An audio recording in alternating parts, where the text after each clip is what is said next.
पाटील यांच्याकडून हायकमांडची भेट घेण्यात आलेली आहे। तर काल रात्री मल्लिकार्जुन खरगे आणि के.सी. वेणुगोपाल यांची त्यांनी भेट घेतली। सांगलीच्या जागेवर या बैठकीमध्ये चर्चा झाल्याची माहिती आहे। तर 1-2 दिवसात या संदर्भातला निर्णय घेऊ असं दोन्ही नेत्यांनी म्हटल्याचं कळतंय।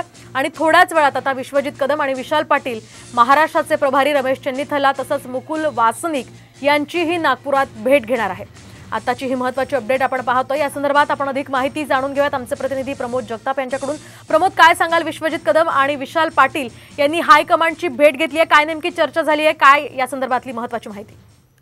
मोहिनी, आपल्याला माहिती आहे की सांगलीच्या जागेचा तिढा जो आहे तो दिल्ली दरबारी दुसऱ्यांदा पोहोचल्याचं आपल्याला बघायला मिळत होतं। आणि त्याच अनुषंगानं काल रात्री विशाल पाटील आणि विश्वजित कदम या दोघांनी मल्लिकार्जुन खरगे आणि के.सी. वेणुगोपाल यांची भेट घेतलेली आहे। भेटीमध्ये प्रामुख्याने हाच मुद्दा सांगितला की गेल्या अनेक वर्षांपासून सांगलीमध्ये काँग्रेसचं अस्तित्व आहे, त्यामुळे ही जागा खरं तर शिवसेनेला किंवा ठाकरे गटाला सोडू नये अशी भूमिका या दोन्ही नेत्यांनी पुन्हा एकदा काँग्रेस अध्यक्ष मल्लिकार्जुन खरगे यांच्या पुढे मांडल्याची बघायला मिळाली। 1-2 दिवसामध्ये या सगळ्या संदर्भातील निर्णय घेऊ अशा पद्धतीचं आश्वासन जरी त्यांना दिलं गेलं असलं तरी मैत्रीपूर्ण लढतीवरील शिक्कामोर्तब जो आहे तो वरिष्ठांकडून कुठलाही दिला गेलेला नाहीये। राज्यामध्ये महाविकास आघाडी आहे, देशामध्ये इंडिया आघाडी म्हणून आपण लढत आहोत।